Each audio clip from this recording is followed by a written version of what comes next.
So what are you doing? Okay, I'm just starting my stuff here, on guys. this Lifestyle Radio website. Sounds like a cool website. Yeah, it's alright. Oh, wait, I might have it. You might have it. You're listening to Lifestyle Radio. The opinions expressed during this show are those of the individual participants and do not necessarily reflect the opinions of their associated organizations or Lifestyle Radio. Do you have the number yet? No, What? but you can start your show, and I'll get him the number while we're doing that. All right. Hey, everybody.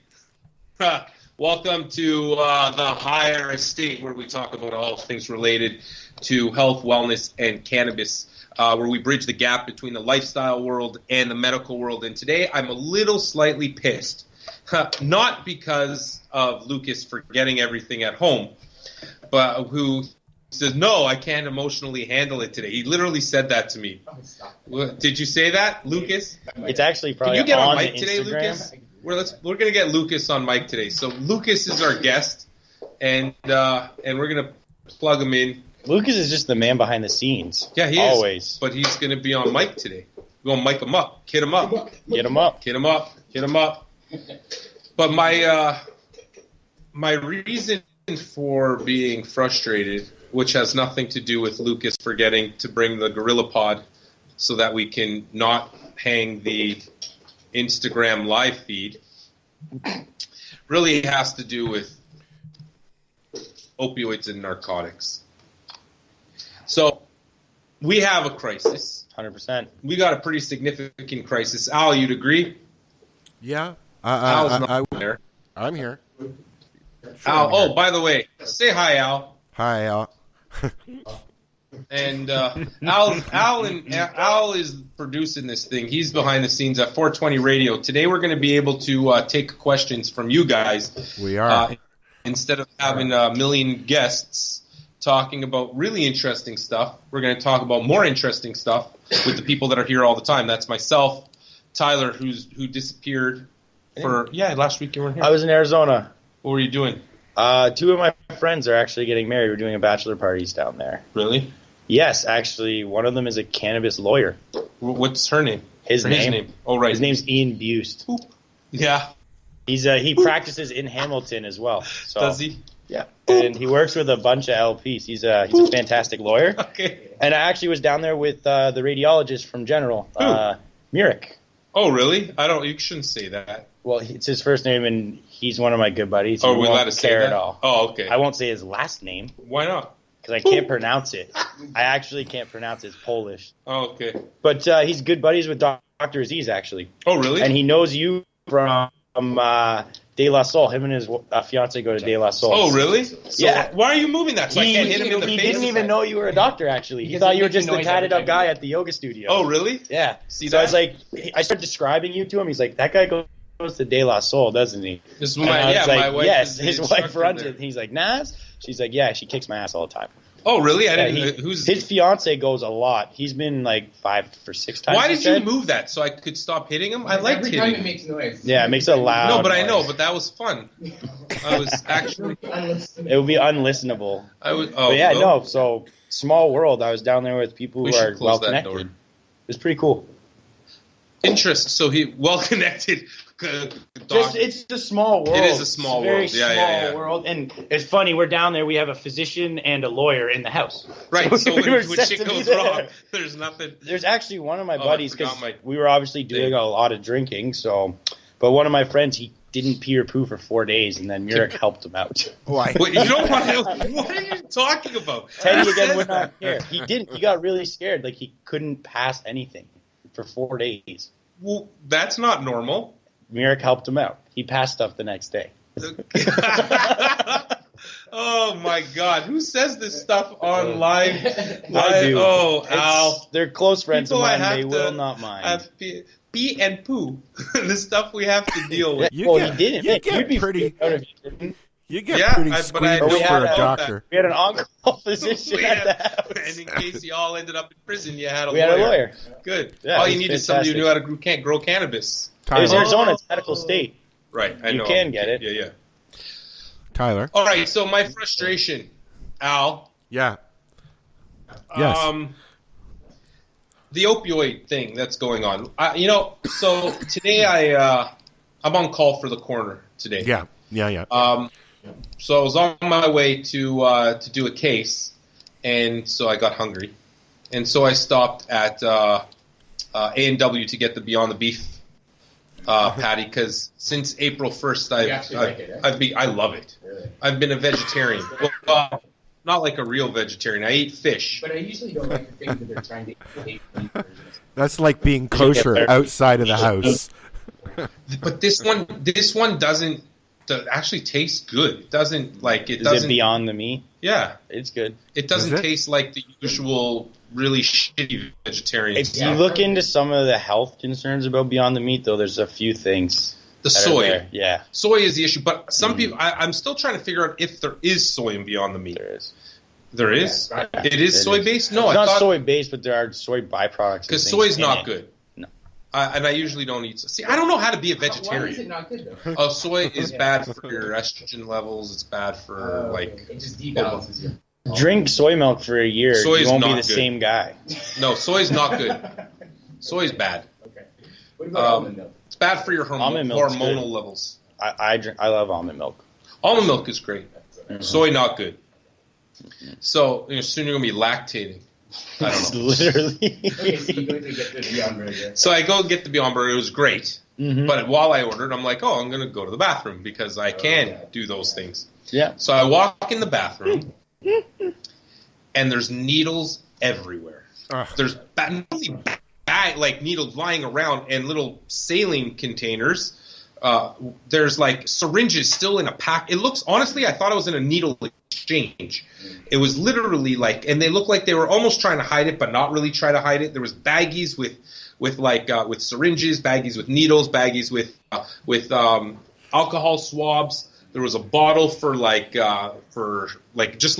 like it was an empty vodka bottle that all the sharps were put into, and it was literally all the needles. I bet you didn't walk in there and tell him you were a doctor, did you? Well, I was wearing my kit because I was on my way to a coroner case, so I came back out front and I'm like, listen, you guys need to clean that bathroom because it honestly looks like a needle exchange, and we're in a freaking A&W. Yeah, not only a hazard. I'm like, who wants to go to the bathroom? And like, you're like, I would just walk up. It's craziness, right? Oh, you know what? We need to get a swear jar for you. I've left it out the last couple of days. I've been swearing less because the less I think about it, the swear jar makes me think, swear. Subconsciously, I start swearing, right?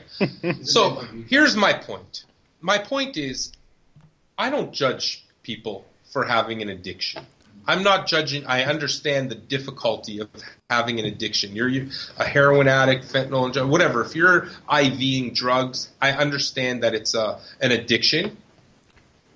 Where I do fucking judge you, though, is being an asshole.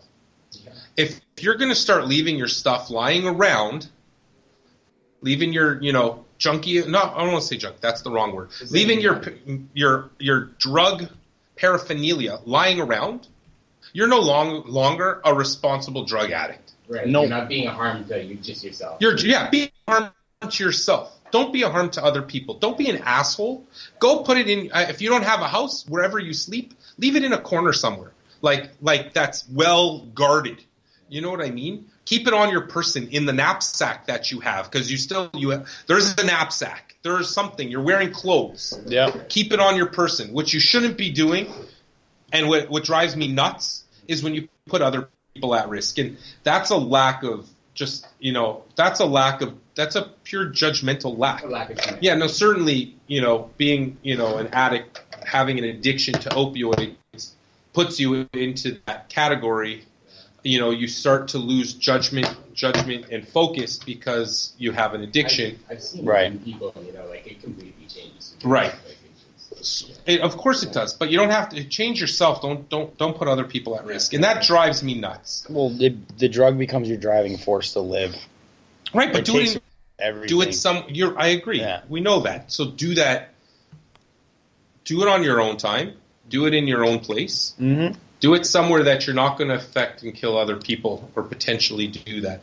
I understand you stop losing the ability to think like that, but I'm asking you, if you have an addiction,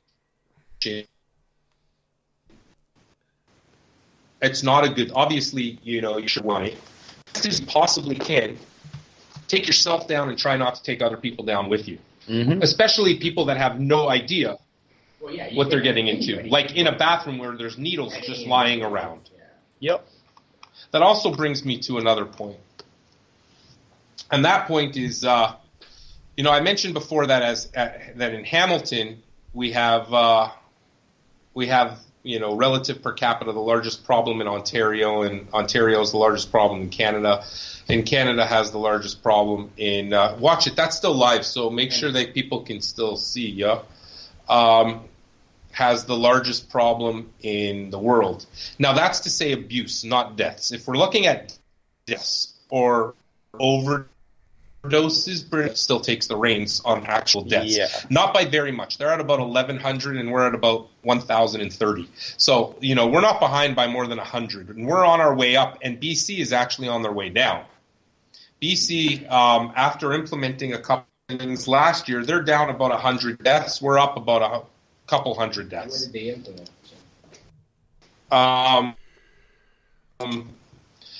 They implemented water.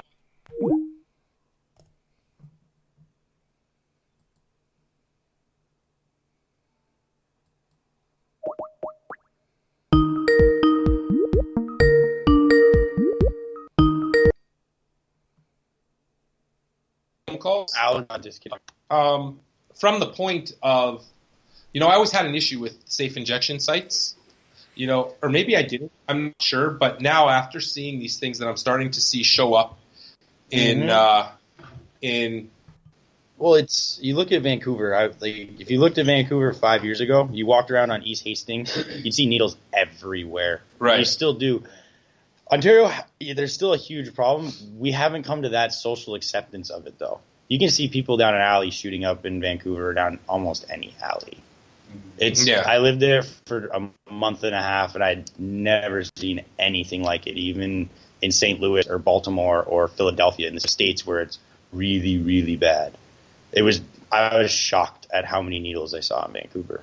Shocked. I mean, today was, usually I'll see like one needle lying around. Today I literally saw a whole needle exchange in the bathroom. I saw the picture. You saw half band, everything. Yeah, it was right It there. depends where you are too, right? Because when I was working under the cotton factory and going down Barton Street every day, it's hot. I should put the picture up of what I saw today. You should, put it up. Ira. You should. Should I put it up right now, or should Sure. I put it up after? Tag me in it. Whenever. You can put it up on Facebook. Or on Instagram. It's a sad picture, and it's in an A&W. Like, it's even sad. Yeah, it's really sad. I the don't picture's on even my- want to know which one. I'm going to tell you which one, because it was actually the one on King Street just before Queen. Which I go into quite a bit. Yeah, which most people go into. I mean, it was lunch break. It was like it was noon o'clock, Mm-hmm. and a whole Noon bunch of o'clock. execs and the financial industry people were in there, and there was kids all over, from school break and also with their parents.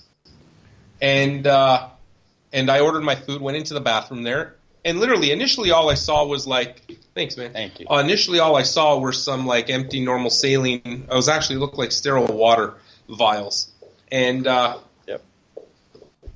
and then I just looked around. I didn't even look around. I literally turned around, and then I saw like baggies, like big Ziploc bags, full of. In each one had like a different piece of equipment to use for IVing. One was full of syringes.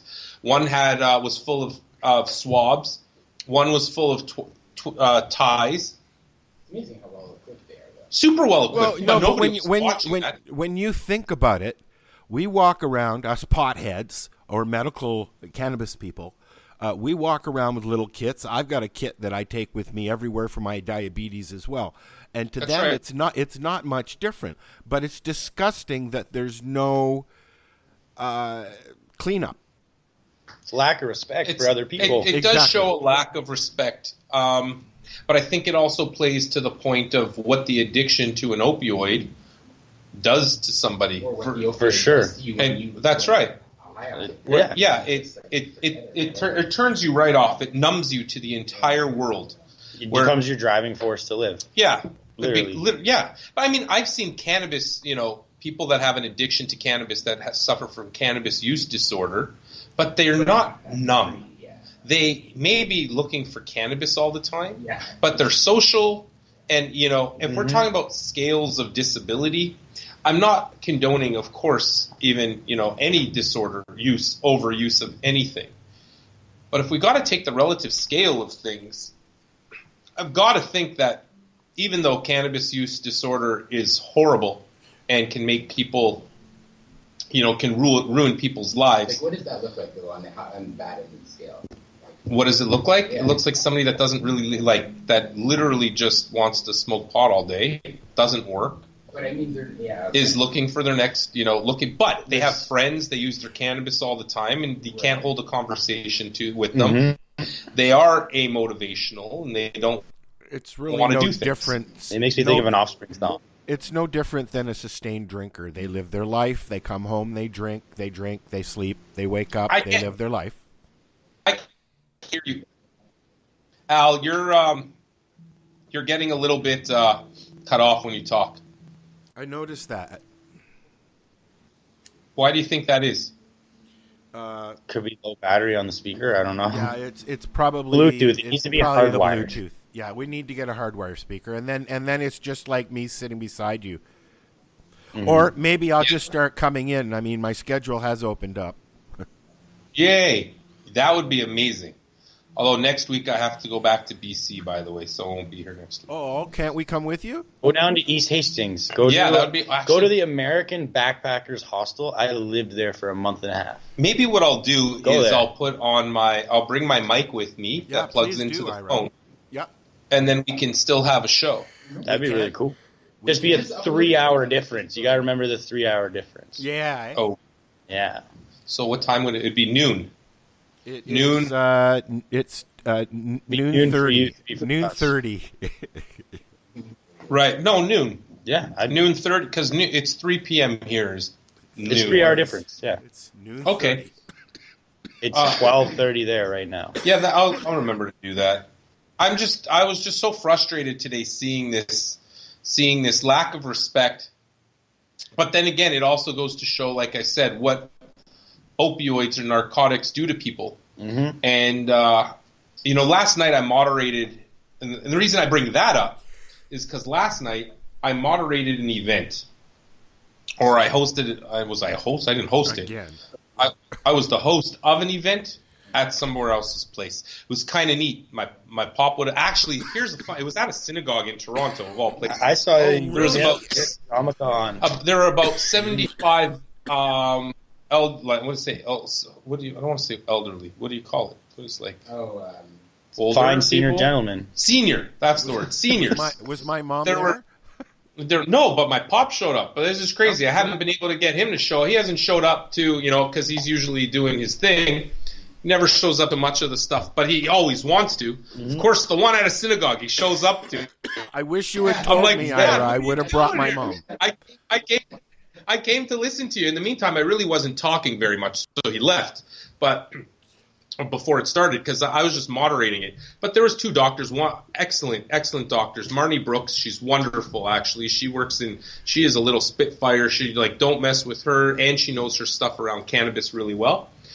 Prescribes cannabis or recommends cannabis, whatever you want to call it. There's another doctor, really nice guy. He's a researcher, doesn't prescribe cannabis. He's, and he's the guy, there's always you have to have both sides to the argument. I don't mind his side of the argument. There's no evidence. He goes off on the no evidence part, though. There's no evidence. Here's where the evidence is. This is what the Canadian family physicians people say, and blah, blah, blah. And then he tried to say something like, we even have evidence that cannabis causes heart attacks. And I'm like, oh, shit, here we go. I'm like, there's no evidence. Come on, there's no evidence that cannabis causes a heart attack. Yeah, that's what they do. They throw out claims. It's weird because we have to be the ones who are always defending the evidence. Yeah, and they could just throw out whatever. Oh, there's even evidence to say that there's a heart attack and stroke. I read it one time. I read one time. I read one time. So I was like, you show me yours, I'll show you mine. That's always the thing. And I pop off, right? I start popping off. Like, I like when people come at me with studies because I'm like, okay, so let's talk studies. So I start quoting study after study after study. And listen, cannabis isn't for everybody. And cannabis isn't a benign medicine. It does have its side effects, especially younger, I think. Specifically younger people who are using cannabis under the age of 25, maybe 27, whatever it is, before frontal lobe development. Also, if you're using it every day, if you have cannabis use disorder, also no good. Mm-hmm. But I don't see anybody leaving nugs behind in a bathroom with. You don't even see him leave a dirty popper bottle, which is homemade. Not at these fucking prices. Right. Man. No. So even those who have, I find I those get who are pissed when I drop a butt on the floor, man. Right. Even those who do have addiction, I find that the addiction between a cannabinoid and an opioid are totally different. Whether you're smoking joints all day. You know what I tell people? I tell people that if feeling better and wanting to live my life is an addiction to cannabis, fuck okay. Right. I mean, still, if it causes, for an addiction to to be considered an addiction, it has to affect your daily life, and negatively. If it's negatively impacting your daily life, it's not good. If you can't go without having cannabis, and if you do go without cannabis, you turn into a grumpy asshole and all this other business. That only lasts for a couple of days. It's sick. No, I know, but what I'm saying is that's still not good. No. You should still be able to function as a decent human without having to use anything. Right? Yeah. Everybody has pain, different degrees of pain, but we also recognize that the pain isn't us. It's just a factor of what's happened to us. And so using that as a starting point and not defining yourself, and I always come back to this, not defining yourself by your ailment helps you understand that you could still be a decent human outside of that. I've had a lot of trauma in my life, in every way, but I still try to be a decent human. We've all had that. You've had that. Everyone has. Everybody, both physically, emotionally, but still we're decent humans, and then I look, do you see you're covering? Look, Lucas, what are you doing, yo? I'm changing the pattern in camera. Lucas, who is the recorder, I'm just throwing this out there so that everybody knows you're going to hire, That's when he does a nice little fade and then it comes back. Oh, is that it? Yeah. Oh, I didn't know that's what was going on. The battery's going to die at some point. He's got to switch it. All right. Okay. So, point being, I think still, even though cannabis addiction exists, I'm still going to tell you that it's way safer to be addicted to cannabis than it is to an opioid. Now, certainly, both. I mean, I don't know. Can I say that? People, what do you think? I want to hear what people have to say. Maybe I shouldn't say that because addiction is bad no matter what. So now on that note, I just want to quickly mention that we do have a call line, and it is a U.S. number. But if you can't call U.S., look us up on Skype, Lifestyle Radio, or you can call 1-323-795-2420 and talk to the doc. Who is ever going to remember that number? Can you say it like a million times slower? Maybe put the voicey thing next to the camera. What's the number? Hear that? 1-323-795-2420, or just look up Lifestyle Radio on Skype. All right, cool. I put it in the chat. Oh, okay. So, can we say that? I don't know. What do you think, Lucas? I think a lot of the just anecdotal evidence that I've seen throughout my life, I've seen just oxys ruin people. People that I knew from high school. Can Lucas come to a mic? I'm on a mic. Oh, he's Lucas, just far away from he's my just computer. far away from the computer. Yeah, I'm sorry, Al. We will get this figured out. That's okay. Yeah, I know. Just the evidence that I've seen living in San Francisco for 3 years, I saw the craziness. Like, we were right beside a methadone clinic, too. So, like, it's the bad end of the scale is really bad, and I've never seen that with cannabis. Like, that's why I asked you what the worst case, what it looks like, and if it's you're unmotivated and but you're not willing to do whatever it takes to get high off of weed. There are people that are. There are people that literally. I don't know. There's a break there. That people will go to another place for opioids. Right. People will go to another. They'll kill you. Yeah, that's what I mean. Like they will kill you over $5. Yeah. They literally will. Yeah, do you know how many shootings happen in St. Louis over $5 for heroin? You know, it's interesting. I should have had my friend on here who's an addiction. She works in addictions at one of the, at Homewood. And because I wonder, I mean, I see weed all the time, but I don't see the inpatients, and I don't see people literally doing anything they can with their, I don't see anybody trying to kill somebody over $5 to get a gram of cannabis. No. But am I wrong? Am I wrong when I say that? The world you get introduced to in that too is like, now cannabis is legal, but before your weed dealer versus your heroin dealer. Yeah, Example from university in the U.S., a centerman for our football team got executed in the parking lot over $20 worth of crack at university in the parking lot. It's funny, and he was addicted to crack, and he played football, and he was on a scholarship, but he didn't have the money. They killed him in the parking lot of the university, right in the back of the head. Like a good example of it too is like I can't hear you. I can't even hear you. You're sitting in front of me. A good example is like most weed dealers that I've ever known have never sold anything other than weed or they have ecstasy, some kind of psychedelics. Psychedelics. Mushrooms or DMT. They'll never go to that other side of the coke. What they consider hardline drugs. So what you're saying is there's an ethical lifestyle difference. There's definitely a lifestyle. Well, heroin, you're getting that from who? It's coming from Mexico or the Middle East. The people that bring that here are hardened criminals. Yeah, they're banks. Some hippie could be growing your weed in the backyard and just be like, take it all, I don't care, just don't kill me. Right. You know what I mean? A heroin dealer is going to protect his $250,000 worth of smack because he knows his whole family. Right. There's a whole different escalate of violence. The whole industry of bad shit that happens that I don't see with weed. It thrives on violence. That whole industry does. It's about fear, extortion, and violence. Right. I mean, I guess I agree with that, but then I look at places like Murder Mountain. I look at.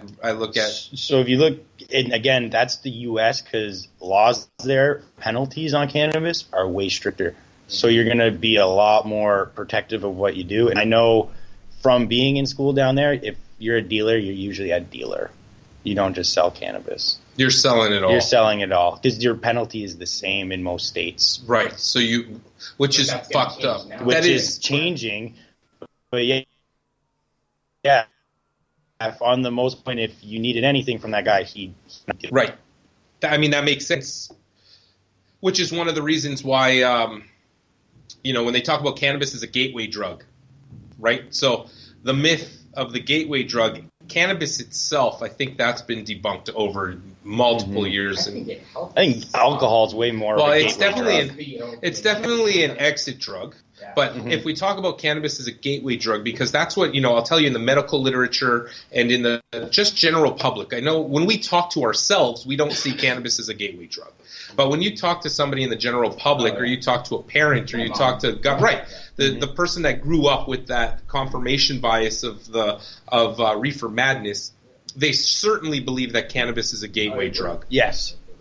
Which I'll talk about why. I'll show you how it was debunked. Well, first you can read the Diane Riley. If you want to read anything, there's a really good article on the state of drugs in Canada. It was basically an apology to not only to the people of Canada, but also to the Asian population during the Asian race riots of the early 1900s here. In 1996, Diane Riley did her thesis on state of drugs and cannabis in particular for the Parliament of Canada. It's for the Honourable Pierre Nolan. You can read it on the Parliament of Canada's website. I don't know if they've taken it down, but the last time I saw it, maybe a year and a half ago. Is there a question there? Just if you feel like responding to people, just hold it in your hand and respond to people as long as they can still see us. You know what I mean? So here's the question. So here's the problem when it comes to cannabis as a gateway drug. Just hold it up so that we can still see. So cannabis is a gateway drug. If we look, the way that the studies were done, if you look at, there's two populations. When we study something, you have to study the population that you're trying to study. Mm-hmm. So the question then becomes, who are you selecting? If you look at the general population, most societies have about a 4% hardline drug use in most societies. So if you look at the society, but most societies also have a 40% cannabis use, right? Some actually, just as of recent, that article last week that said 80% of Canadians turning to cannabis for health and wellness. So if I look at the 4% of the population who are using hardline drugs, what do you think the percentage of them who are using cannabis? Oh, not high. Like on a regular basis? Of the hardline drug users Mm-hmm. that are using cannabis. On a regular basis. Yeah, it's high. It's not high. It's very high. It's really high? Yeah, 4% of the 4% of the population. Of them, you're asking. Correct. You're saying that percentage is high? Yes, that percentage is very high. Over 90% of people who use hardline drugs use cannabis. Okay. That's what they do. I think that number's influenced by how many people just actually use cannabis. Correct. So just listen to my argument. You're all backwards, people. But now let's flip that script. Let's look at the 40% of the population who uses cannabis. What percentage of them are using hardline drugs? Very low. Less than 4%, because Very 4% low. of the whole population. Right. Yeah. So if I was to do a study, I wouldn't look at the hardline drug users who are using cannabis. I'd look at the cannabis users who are using hardline drugs, because that's what I really want to know. Yep. Because of course, hardline drug users, for the most part, are using all drugs. They're going to everything. Right, and they're using cannabis. Right. So the studies that have been done, they're usually looking at hardline drug users who also use cannabis. Because that's going to fit the argument. Right. So what they're doing, they can make an inference from that, saying, well, look at all the hardline drug users, they're all using cannabis, therefore cannabis is a gateway drug. But if we now look at the whole population of cannabis users and look at them who are using hardline drugs, you're going to find that it's less than 3-4%, which is nothing, a very, very tiny, small amount. Lower than the average of Well, no, it's just the average general population, a very small amount. Most people who use cannabis don't go to hardline drugs. No. Otherwise, we'd have a whole world full of drug users. Right, Exactly. 80% of our, right. So we call that, in research, we call that selection bias. Yeah. So the selection bias for the studies that have shown that cannabis is a gateway drug are looking at the wrong population. They're looking at a population of hardline drug users, and most of them are using hardline drugs. What you want to see is the conversion of people who are cannabis users using hardline drugs. You have to look at the cannabis users. Yeah. And for that, you're going to find less than a 4% population who turn to hardline drugs. Therefore, cannabis is not a gateway drug to hardline drug use. Is that what they say about alcohol? We got a call, guys. Okay, but hold on. We got a call. I can't really Okay, hold fine, on, let's but take the call. Take the call. Take the call. All right. Oh, we missed it. We took too long. They'll call back. Yeah, we missed it because Ira was. So why don't you pick it up and just say hello? All right, I will. Hello? Hello, there you go. Oh, hello. First time Is caller, this the long time question listener, line? I hope. Yes. I was wondering how you would use cannabis to aid in the withdrawal of like a harder drug. That's a great question. So by the way, hi, you're speaking to me. Hi. Hi. It's a great question. So actually, one of the areas that I focus mostly on, and Tyler, you can talk to that as well. The question is, how do we use cannabis to help people off of hardline drugs? The area that I focus mostly on is around opioids or narcotic use. And one of the main reasons why cannabis works and is helpful, by the way, I'm just about to publish a study on 1,200 patients on that. We finished data collection. Be surprised, 85% have been able to decrease their opioid use because of cannabis, or with the help of cannabis. Cannabinoids, the active ingredient inside the plant, actually interact with some of the same receptors that those hardline drugs interact with, and therefore can take the place of those and thereby enable them to decrease the amount of hardline drug that they're using at the time. The way to do that is to decrease very slowly over time. You cannot just stop somebody who's using, and this isn't, of course, I just don't want to say this is not medical advice, by the way. But what you don't want to do is stop somebody cold turkey off of a narcotic, because if you do, they'll go through severe withdrawal. You can't decrease more than 10% per week, actually. So it's a very, very small amount. And then you can slowly start interchanging. For example, if they're using long-acting narcotics, they can start using an oil or an ingestible cannabis instead of that, because ingestible cannabis is long-acting. If they're using a short-acting narcotic, something like a Percocet or a hydromorphone that's not long-acting, then what you do is you have them vape during that time, because vaping is short-acting. So eventually I start to interchange both of them. Cool. Okay, that makes sense. Yeah, cool. Thanks for call. Thank you for the call. Thank you. You're welcome. Bye. Yeah, so I'll tell you actually the what you got something to say. No, I didn't know that they interacted with the same similar stuff. Yeah. So, but just not to the same degree, but they still hit that. No, they'll work to the same degree. Oh, yeah. Does that help mitigate some of the withdrawal effects then, like the physical withdrawal effects? Yeah, certainly it does. So opioids bind to basically five major receptors. 4 of them are all related to a delta receptor. There's D1, 2, 3, 4, and then there's a mu receptor. Mu, it's called mu, like I don't know, you can draw it, and then it's another receptor. But then there are also dopamine, for example. Also affects a whole bunch of different receptors. It affects GABA, which is this one in your brain that causes the hyperactivity if you don't have enough dopamine. And cannabinoids interact with most of them, except they spare the ones that cause significant addiction. Okay. It's crazy that we have a plant that does that, right? Which is mostly around, they all affect it in different ways, but the D1 receptor may be responsible for that. It's all in the basic literature. So it's kind of cool that happens. It really does feel like the more you learn about it, the more that it's really a gift. This plant is certainly a gift. Now, 100%. Of course, anything can be abused. So we have to be careful. We can't just say, cannabis is going to cure the world, which it could if we eventually. You can die drinking too much water. That's right.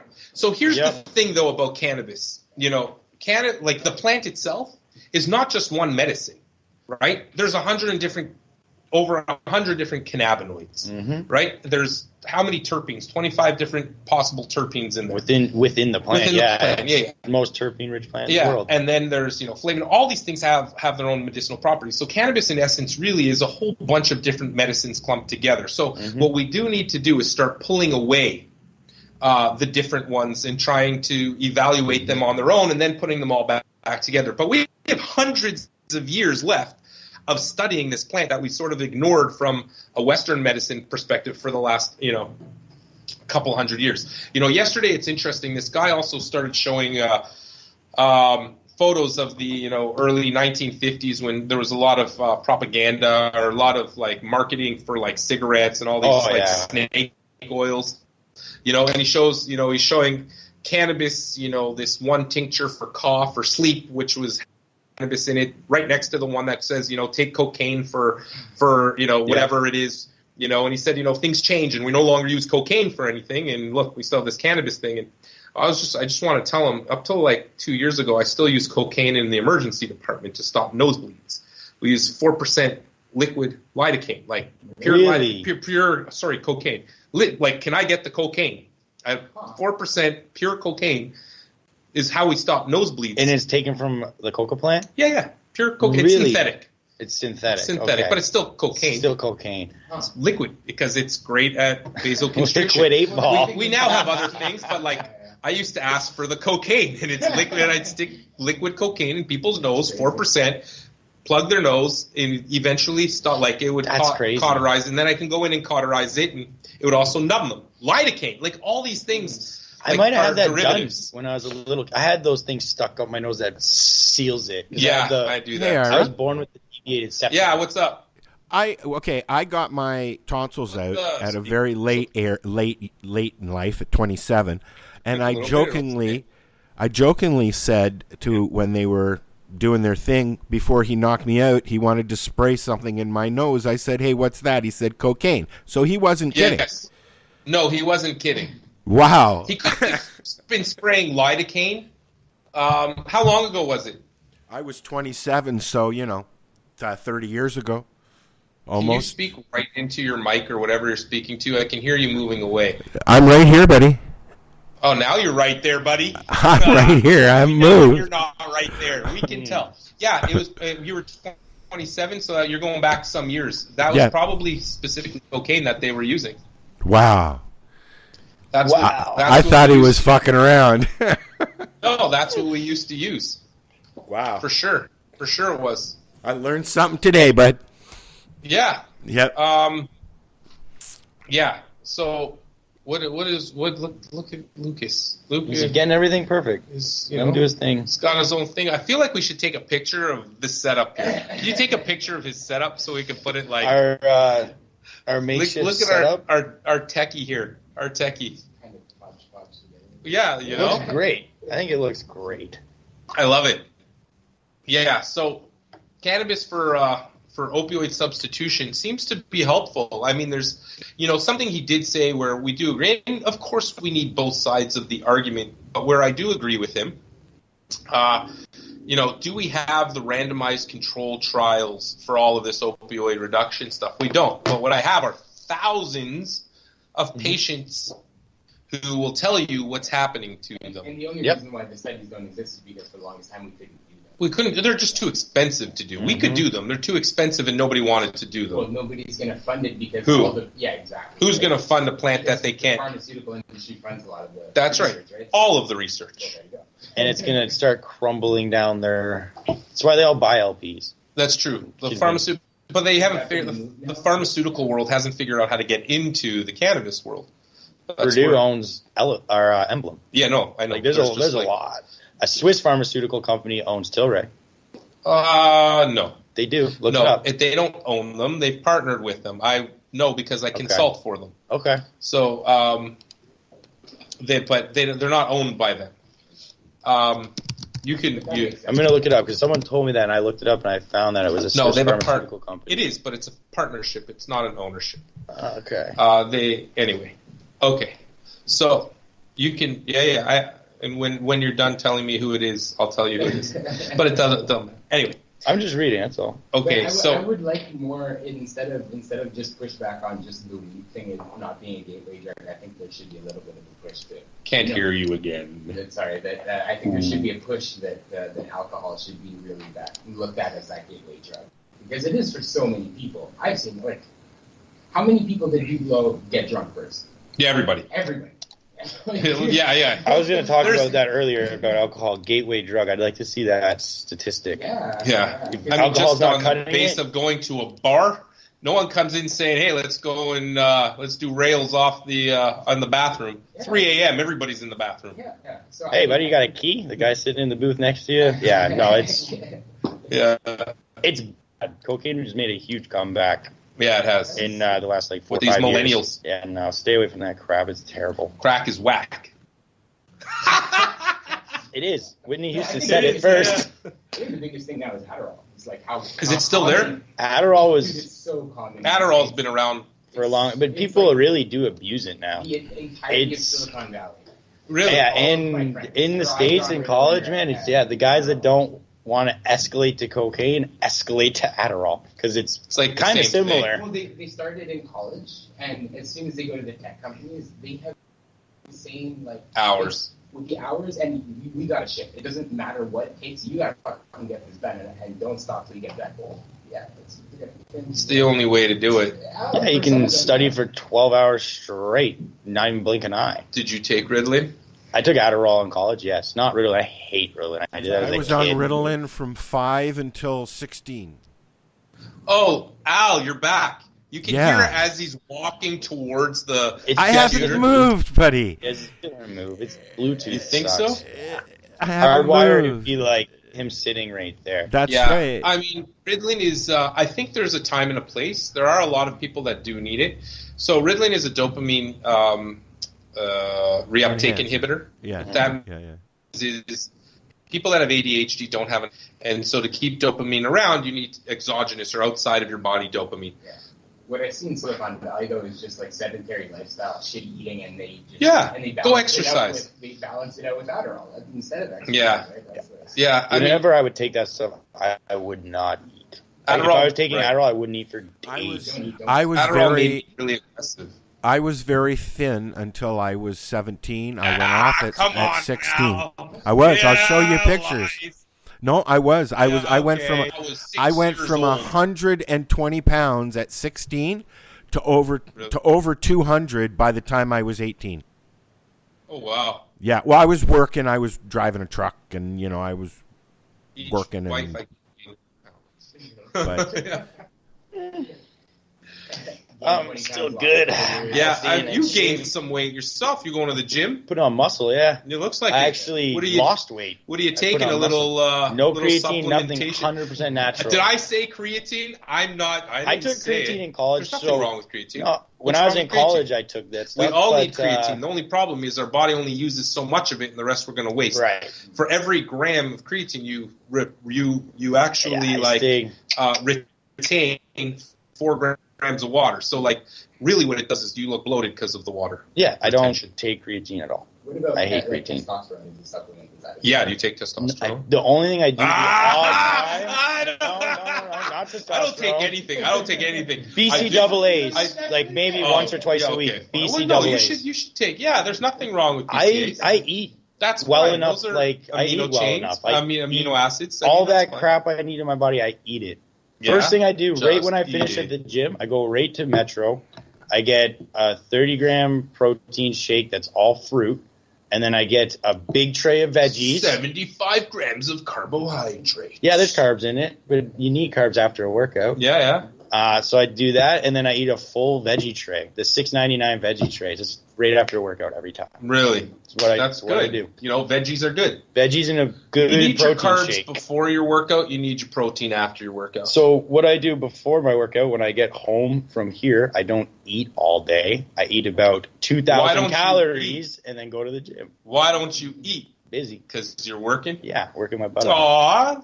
I don't have Tyler, time to you're spare such for a good lunch. worker. I don't Such spare a for lunch. nice guy. You work so I hard. think that is becoming so much more common now. The fact To actually work? No. No, that's coming becoming less common, man. That's going There ain't down. nobody that wants to work anymore. I agree. People be telling me they're like, no, I thought today coming to work was optional. Like, who does that? Who's like, I thought today was. What do you mean today was optional? Today's not optional. Today I'm going to optionally show up to work. No. Is that a millennial thing? Like, what? I don't. Oh, if it is, understand. I don't know about it because Yeah, we keep you away from those regular millennials. I think it's Nah, a sticky millennial thing because small town millennials are not the same. No. Still not the same. No, because they still got beat by their parents. Yeah. Yeah. I mean, Yeah. There's still like, you have to answer for, you have to be more responsible. I'll tell you something really screwed up about my childhood once. All right. Why do you have 2 phones? Oh, work phone. Gotcha. My dad pinned me down and spit in my mouth. That's disgusting. I don't know if it was an accident or not, but he did that, and I'll never forget it. That's what happens in small towns. Pop's He's mad at me, and I think I had my mouth open, and he had it happened. But he just pinned me down, and then spit ended up Dude, in my you don't want mouth. to say he's gonna My what? dad won't hear that. My dad, are That's- you kidding me? That's crazy. Hold on a second. Your pop literally sat you down. He pinned me down. But it and wasn't then- on purpose. He spit I don't in your, think it no, was you just on remember that. He was purpose. probably yelling at you. Yeah, and my mouth was open, but spit got right in there like a loogie or something. I'll never, ever forget it. All right, I'll I'm leaving. Never, ever forget it. I think it was when I did a lot of screwed up shit as a kid. Yeah? Like what? Do you want to hear one of the Here we go. things I did? But it was on a got good you now. cause. As a You good asked cause. the question. I almost got banned from Instagram for commenting this the other day. As long as it wasn't racist. It's not racist. It's a little violent towards national animal. We have a national animal? Canadian geese. Oh, yeah. So Look, you're so angry. So when I was in about grade 6, I didn't live far from a graveyard, and they were tormenting people around this pond around graves. I made my own flamethrower, and I burned them and then threw their eggs in the pond.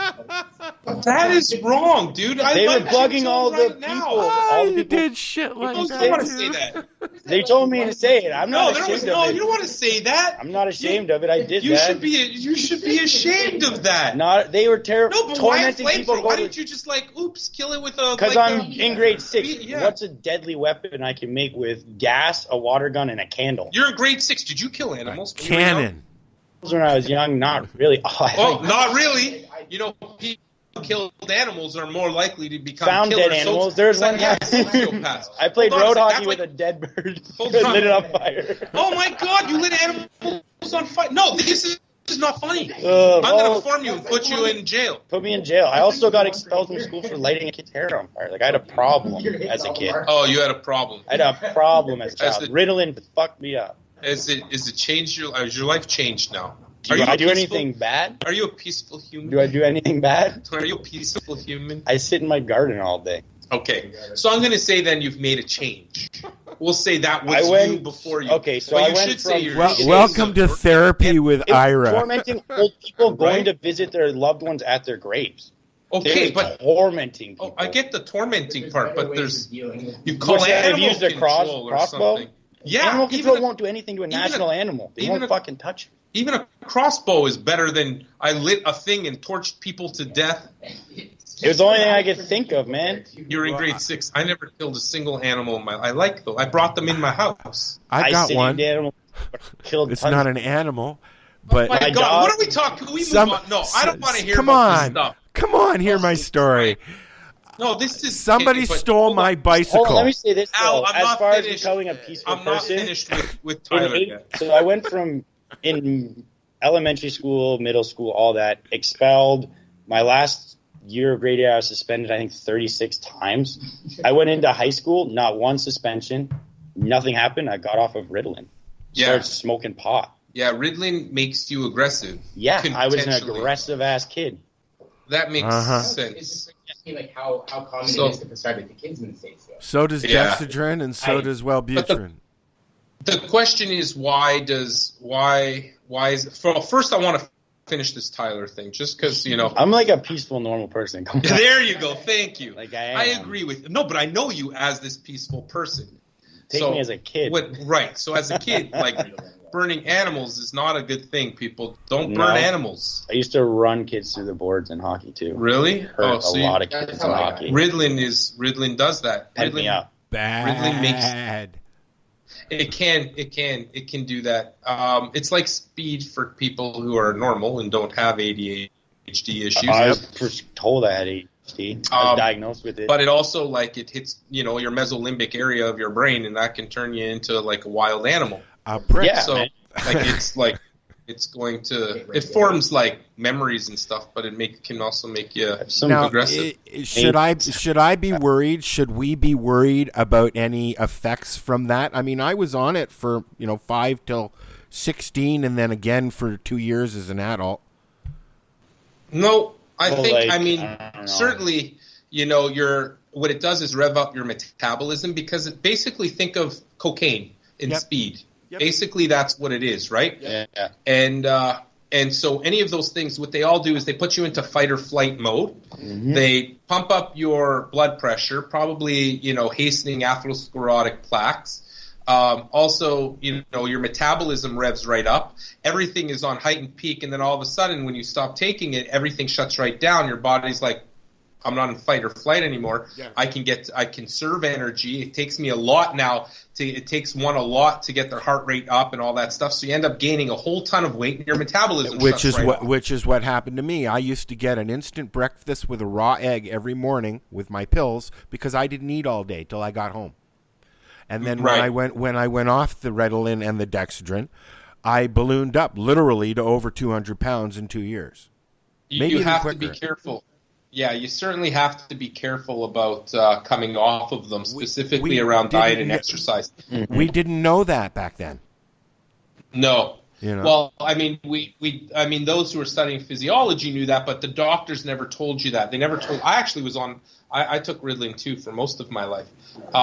Yep, and till I was done really medicine, and nobody. I mean, for me, I knew because I had a background in physiology, but you have to really watch your nutrition and your exercise, because basically taking Ritalin is like exercising without exercising, right? Your body is in that heightened metabolism all the time, and as soon as you stop taking it, your appetite comes back, your metabolism shuts right down, and you have to go exercise to get those things done. So I'd be very, you got to be careful. Also, I mean, there's so many other side effects to these things. Like, look what happened to Tyler. He was killing things until he got off of it. I mean, that is nuts. I also just matured, I think. Yeah, I was never mature. I think this year I matured. I'm 40, and I never killed animals. I still do, but I have a huge problem with authority. Yeah, I had and no as idea. a kid, I had a really bad. So any teacher, when you're a kid, they treat you like shit. When you get to high school, they somewhat treat you like an adult. I was the best employee, by the way. So in high school, I got somewhat treated like an adult, so I didn't get in trouble. I was in middle school. One time I got suspended for taking all the textbooks and hucking them at the teacher.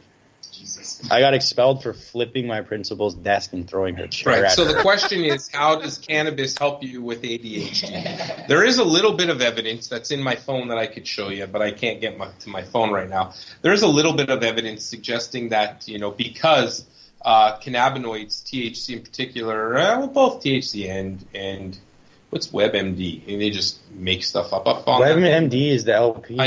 No, that's WeedMD, not WebMD. Oh, that says WeedMD up there. Did it? Yeah, I thought it said Web. WeedMD. They got because they're partners. Oh, okay. So, sorry, that was totally like squirrel moment, eh? I saw something. Squirrel. Shiny. The squirrel came. So, how is it that, cannabis can affect people with ADHD? Good question, Ira. I'm glad I can answer it. Okay, so, part of the brain that deals with the ADHD is ADHD, and all the the hyperactivity is around around a part of your brain that requires GABA, which is a neurotransmitter in your brain. It's actually not a neurotransmitter. It's a for me, it does that. It's a receptor. Sorry, receptor. It took me a while to say the word receptor. So it's a receptor, and different chemicals interact with it. For example, dopamine. Normally it's turned on, and when dopamine attaches to it, it turns off, and then it affects whatever it needs to affect. One of those things is attention, and another thing is hyperactivity. Cannabinoids interact with GABA in a very similar way. Sure, we don't have randomized control trials on it, but in more murine, which are rat models, in animal models, and also in basic science, in the literature, we have an interaction there that helps in the same way that ADHD does, or the same way that dopamine does. I started paying a lot more attention in class. That's when it comes to mental health, that's one of the only things that I will attempt. The harm around it is, excuse me, sorry, that was Bless you. Sorry, that was a sneeze. That is it. There is some evidence around its use. So I'll use it for things like PTSD and ADHD. Those are the only two that and when it comes to mental health, that I'll entertain. So PTSD, actually there's some really good evidence. Great question, Lucas. Feel free to call in. Night terrors, man. PTSD, there's two effects. There's more than two effects of it. Yeah, we heard that too there, by the way. Ow. You need to, run away when you make noise. Noise? We heard your, little cough. I'm not allowed to cough, says the doctor. No coughing. No coughing.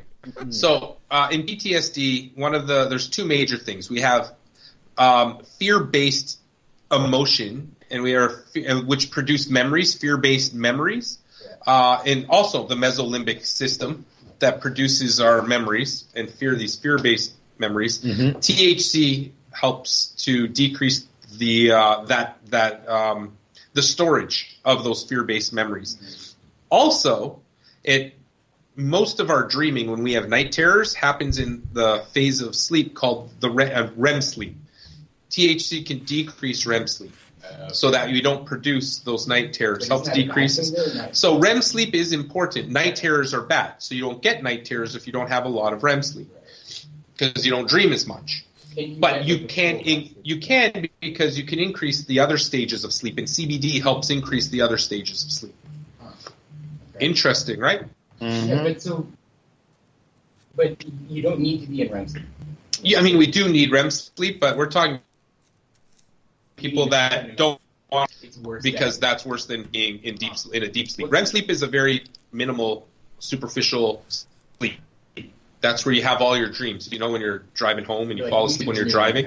I don't know that feeling. No, I know the feeling like when you wake up and you fall asleep and you're asleep for like 15 minutes, but it feels like 15 hours, and you have a crazy dream. For me, it's like 5 minutes, and I have like a dream that I felt like took 10 years. Yeah. What was that movie? Was it Inception? Inception. Yeah. What a cool movie. Very cool movie. Where you wake up from a dream and you feel like you're still in it, fall back asleep, but you can kind of modify it a little bit, like just lucid dreaming. Yeah. I want to get back to dreams sometimes. Put me back there. But like I've read some books on lucid dreaming. Apparently, when you in your dream, to make it fully aware, if you spin around and then grab onto something, you'll realize that you're in control. You're in control of everything. How are you going to turn around in a dream? Are you nuts? No, seriously. I She's swear watching too much Inception. No, read about lucid dreaming. Oh, okay. Read about it. Yeah, I've had it happen like 2 times. One time, I thought I was reborn into the Matrix, and a bunch of people were chasing me 30,000 feet in the air and knowing that I could do it. Yeah. And I knew that I was asleep dreaming. But all these fucking people were trying to get me. It was weird. I like burrowed into a tree and stuff. It was cool. I burrowed into It was really cool. Yeah, man, that was a dream where I was awake in my dream. Dude, no, seriously. Hi, and the definition. I wasn't high because if I smoked a bunch of THC, I wouldn't have had that dream. Yeah, I was not high. But you're definitely... Have a lucid dream. And so now we got a guy that killed animals when he was young, and he jumps 30,000 feet and burrows himself into. He's normal. People, he does not work at our clinic. Hey, lucid dreams. Yeah. If you actually have experienced one, you probably know what I'm talking about. To realize you're dreaming when you're dreaming is a very crazy feeling. Yeah. You know, I once had a dream similar. I had a dream like that once. It freaked me out. Mm-hmm. I happened to be in the Middle East at the time because that's where all these dreams. It's weird when you start in that place. But I was like hopping from it was weird. I was on like the edge of a mountain, and it was like Frogger. You have to jump onto these little cubes, and if you missed the cube, you'd go into like the abyss, into like I go, but you just get like zapped.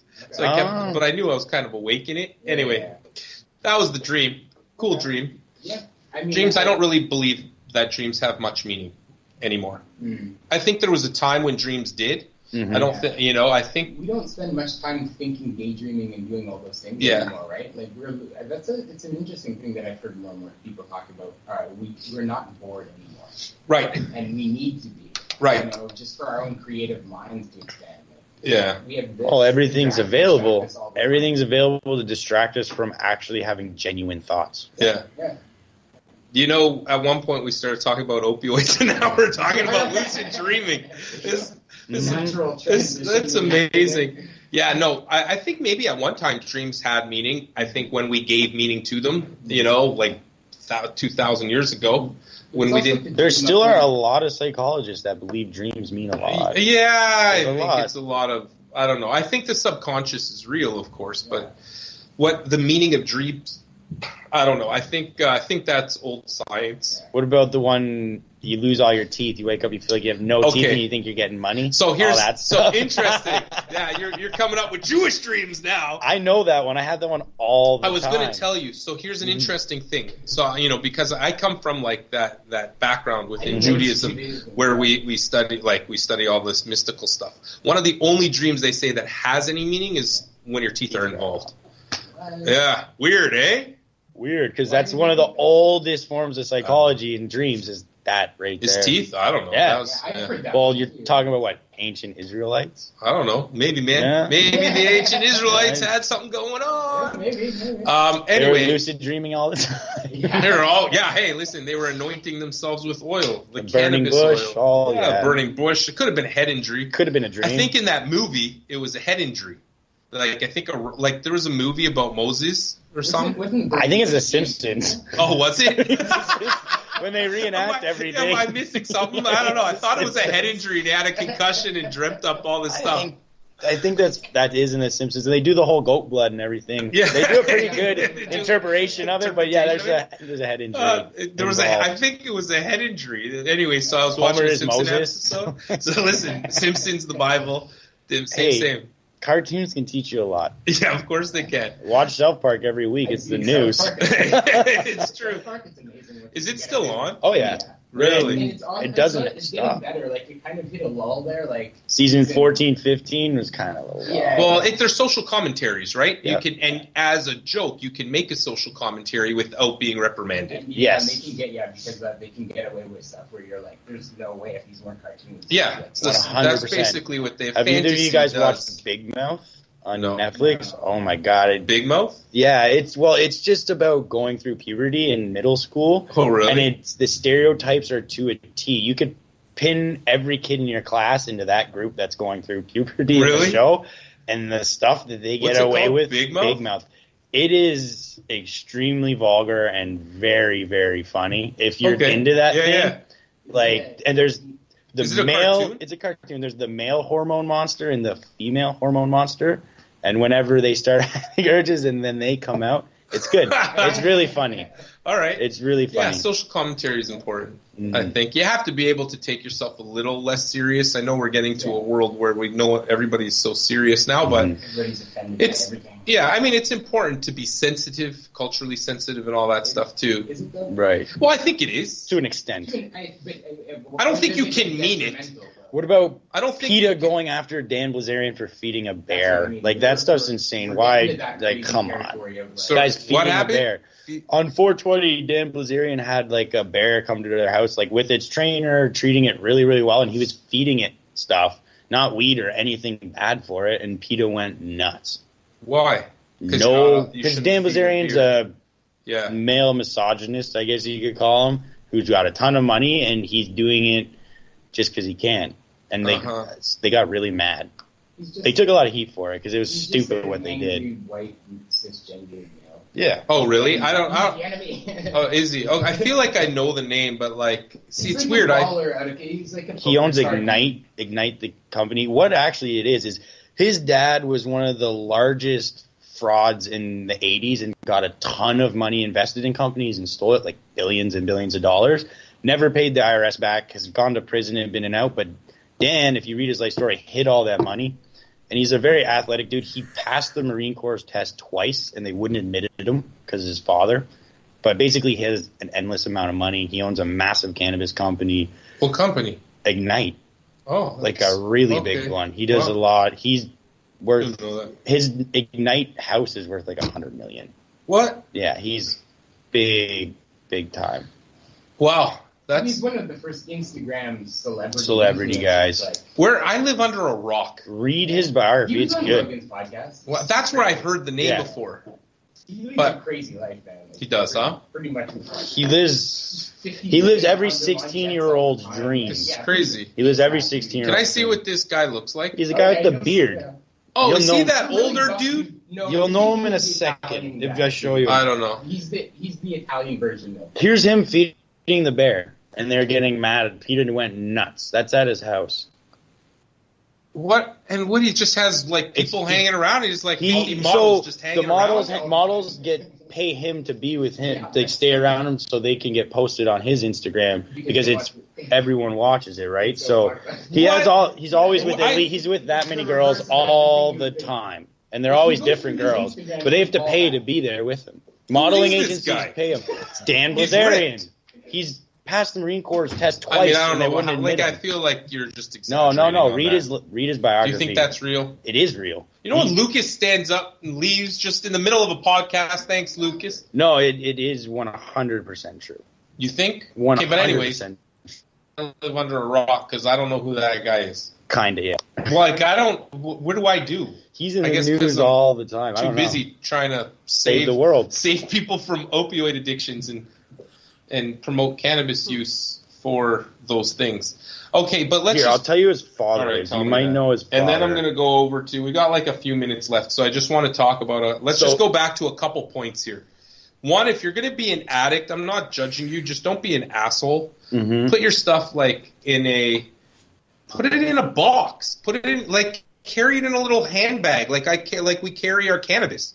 You know what I mean? If you're going to use it, that's fine. It's not fine, but we understand that you have an addiction. I'm not judging you. Right. As best you can, try to come off of it, and we're here to help. If you want 100%. A place to talk to, it's really unfortunate that what happened to Gunjanistas, Al, because, and that's another reason I was angry. I see this stuff, in a fucking A&W, and yet the police are closing down people that are really just trying to make a difference and have things like HOPE, which is that Hamilton opioid something experiment.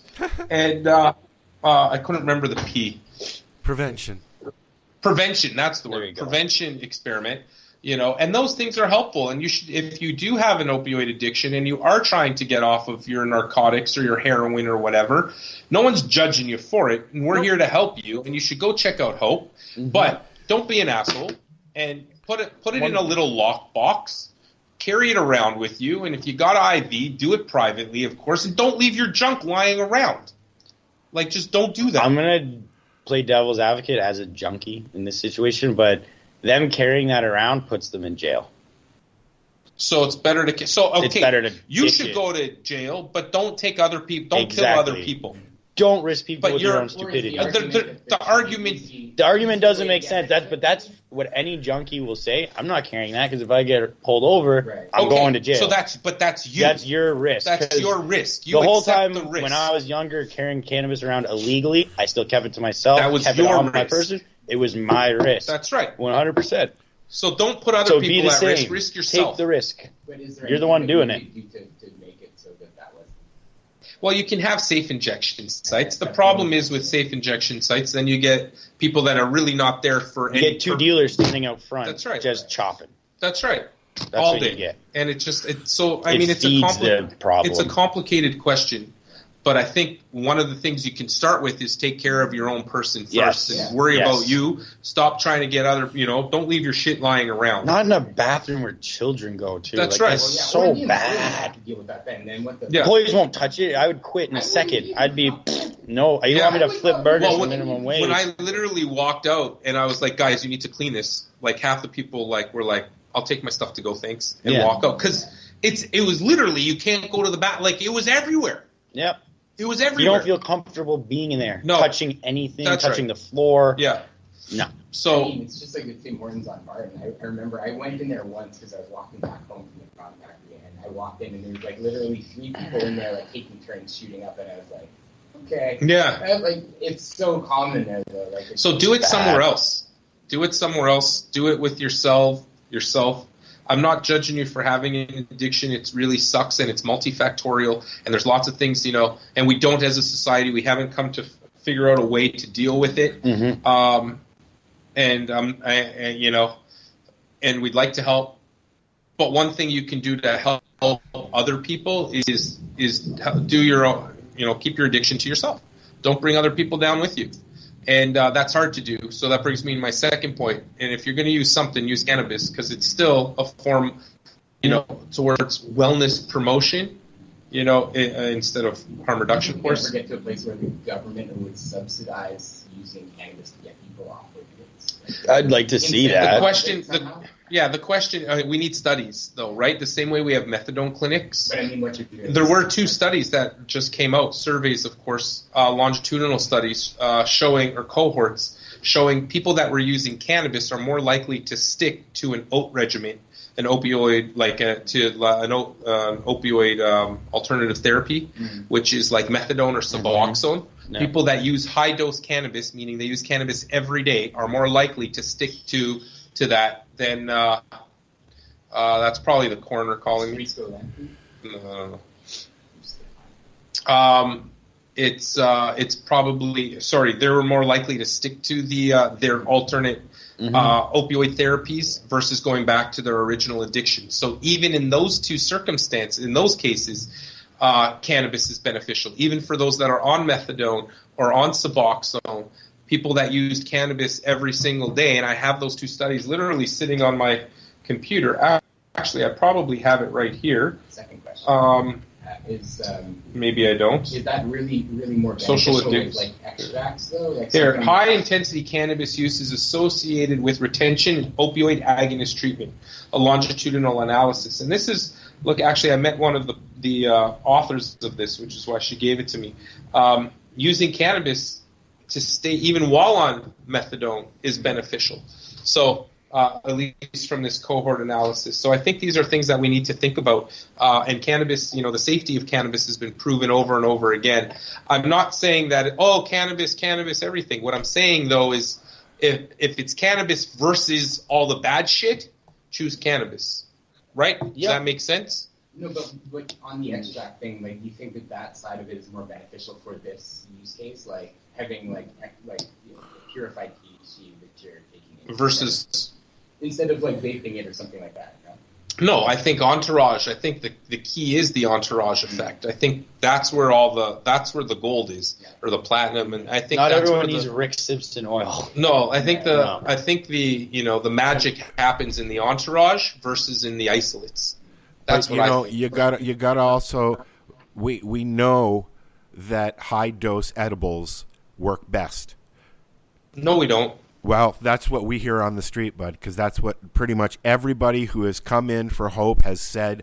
Have you got cookies? They cut the edge off the worst, the best. What I would assume too. I think it has to do with the long effect, like you were talking about earlier. If you're on a long effect drug, like let's say if they were just crackheads, that's more of a quick certain high.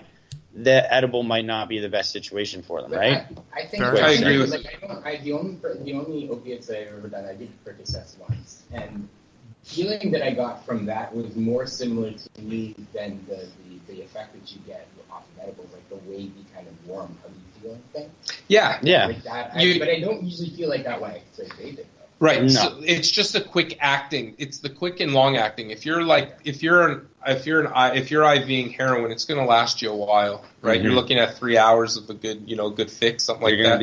You're going to be sleeping in, then you'll wake up, nodding feel out. Okay, and every couple hours, whatever. So eating cannabis lasts 3-4 hours, right? So the people that seem to do well with that are those that exchange the edibles with their IVing whatever they're doing. I don't know about I can't say it's the high dose that really helps, because I don't really think they're. Well, if you're getting that numb from heroin, you probably want quite a bit of THC to help. Could be. If they are fighting any pain and masking it with heroin. Yeah.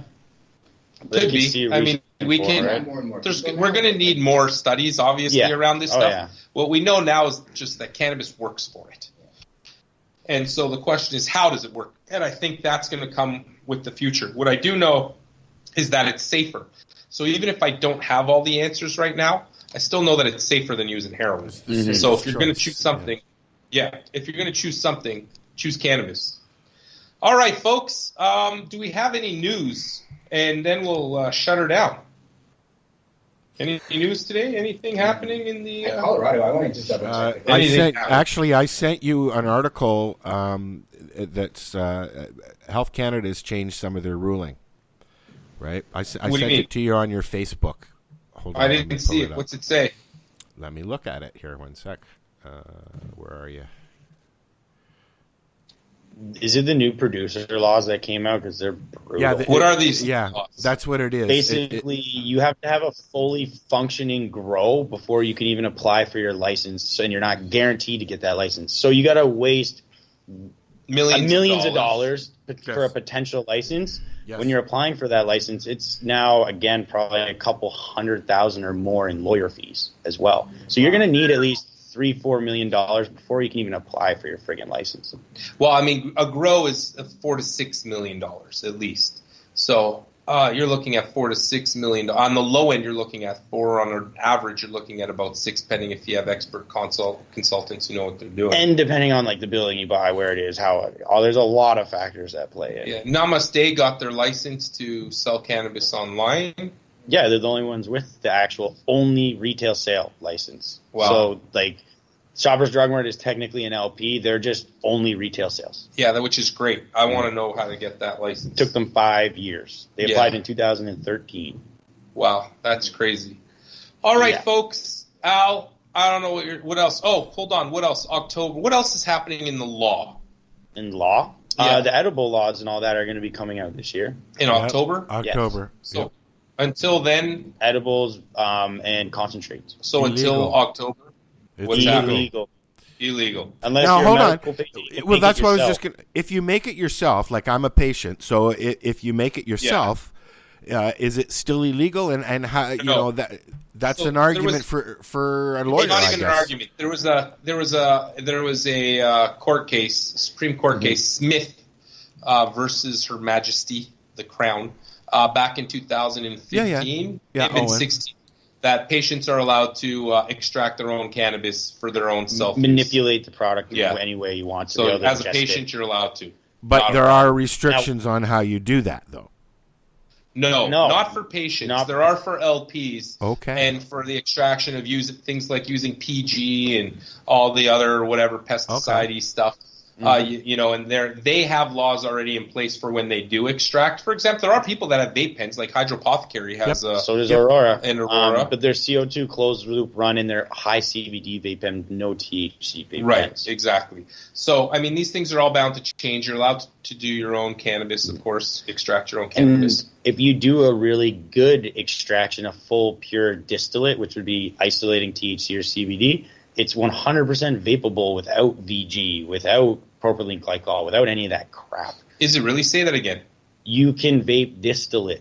Right. Without anything. Without anything if you do it right. That's a good closed loop CO2 runs. Yeah.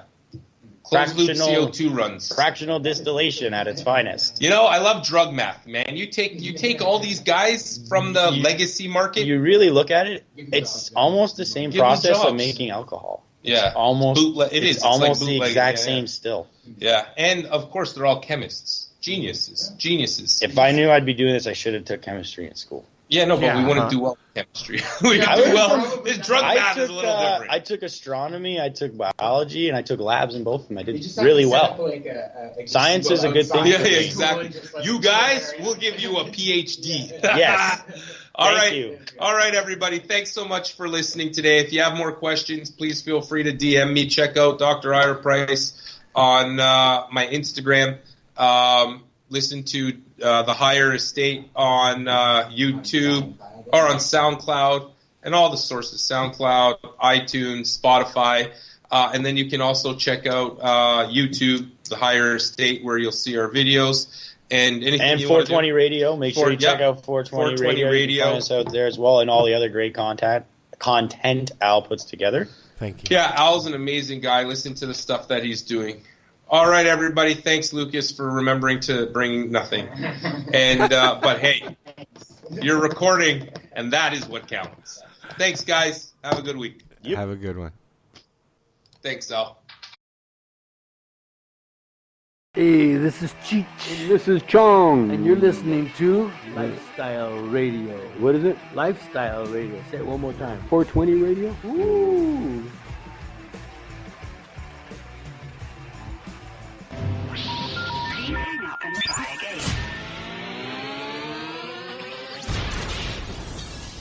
You're listening to Lifestyle Radio. So what are you doing? Nothing? Why not? Trying to get on this Lifestyle Radio website. Sounds like a cool website. Yeah, it's alright. Oh, wait, I might have it. You might have it. You're listening to Lifestyle Radio. The opinions expressed during this show are those of the individual participants and do not necessarily reflect the opinions of their associated organizations or Lifestyle Radio.